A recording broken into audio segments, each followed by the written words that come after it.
could never enjoy GFE content because my ideal relationship is the girl is actively giving me money. I don't read YouTube chat, so he can go be annoying there. You read YouTube chat when they pay. And honestly, that's kind of like the expectation.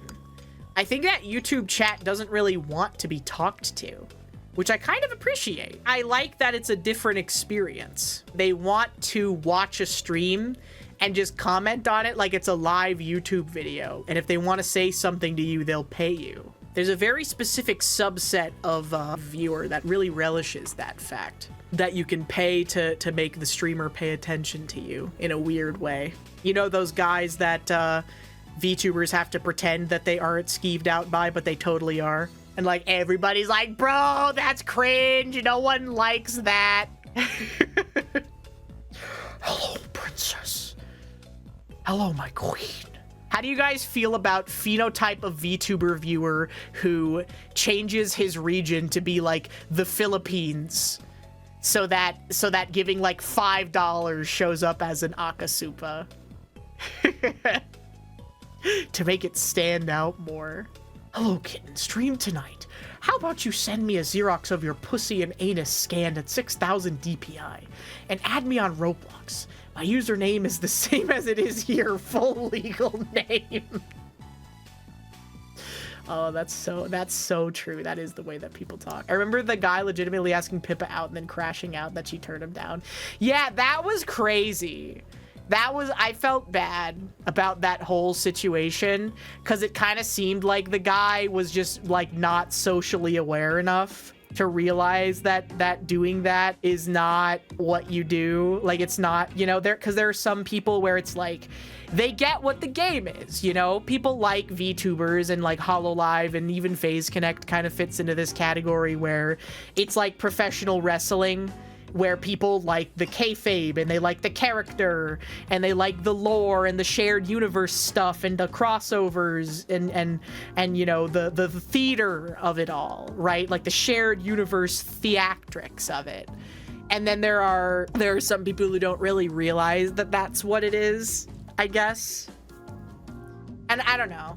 It can be really annoying when there are people who just, it feels like they never gain the self-awareness to not be like giga annoying in VTuber communities. But at a certain level too, I also feel bad because a lot of those types of people who get really bad are just really like under socialized and like socially stunted people.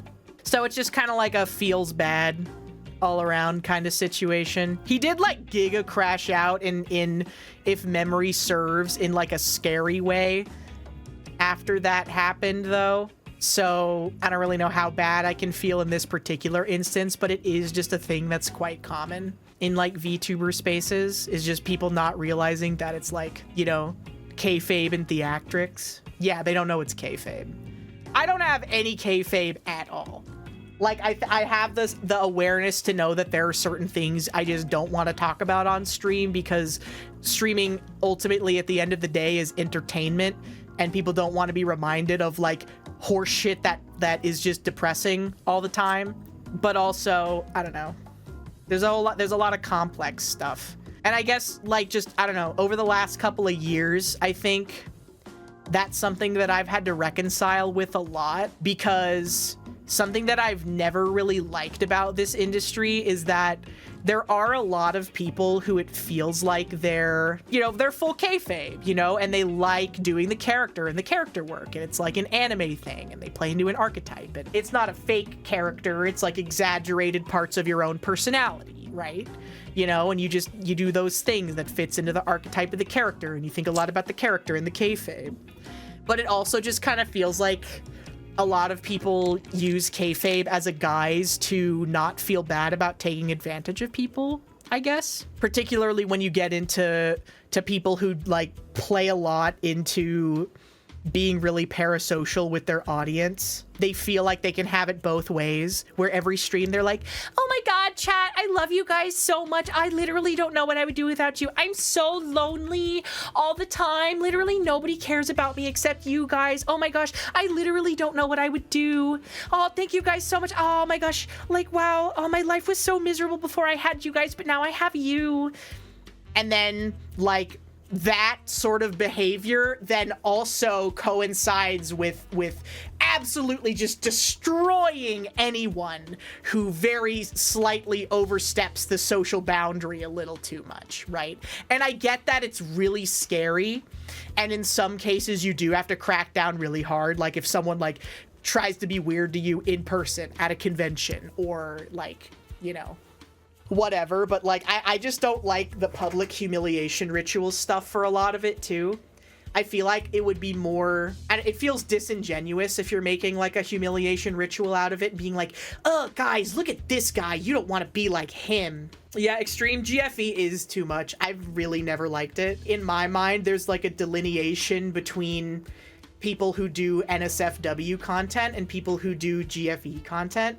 I think Cottontail is a really good example of this, because she does, you know, NSFW content and Gooner content, but it never has ever struck me as someone who, like, she's always just been someone who's very genuine and who really cares about her audience, and she just likes doing content like that, and she's just, you know, like a sexually open person or whatever. But it never feels like she's like trying to lead people on, which is something that I've always really liked about her. GFE content is girlfriend experience content, where it's basically second monitor content that you put on to feel like, you know, the woman on the screen is your girlfriend, essentially.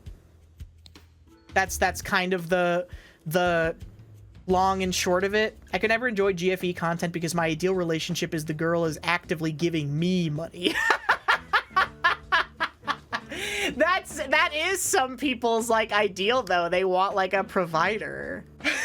The only GFE I would want is if the woman was paying me. Base department. But yeah, I mean, I don't know.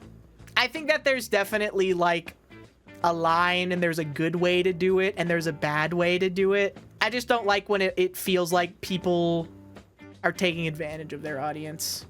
And there's a lot of different ways that I think that content creators take advantage of their audiences. And for what it's worth, I also think that a lot of people don't realize that it's what they're doing. Because especially when you're on the internet, one of the hardest things about being a content creator and kind of just being alive, you know, maybe if we're getting a little more existential, is that you can't really assign meaning to something in the moment. It's really only the added context of being able to look back at it after time has passed that allows you to be like, oh, that's what that meant. Oh, that's what this did. These are the consequences of this, right? This was the first step in this line that has gone down this way, right? So, I don't know. I think that a lot of people can end up maybe not even realizing that the things they're doing are not good. Half these girls can't even tell they're being groomed by groupers, let alone the abstractions of garden variety GFE flirting. Rezul, that's literally the truest thing anyone has ever fucking said. Get this man a true React GIF, bro. Like, it's so complicated too. And like, so many of these women are young girls who don't even realize what they're fucking saying, bro. Like, some of the things that you see happen, and it's like, this woman is crazy.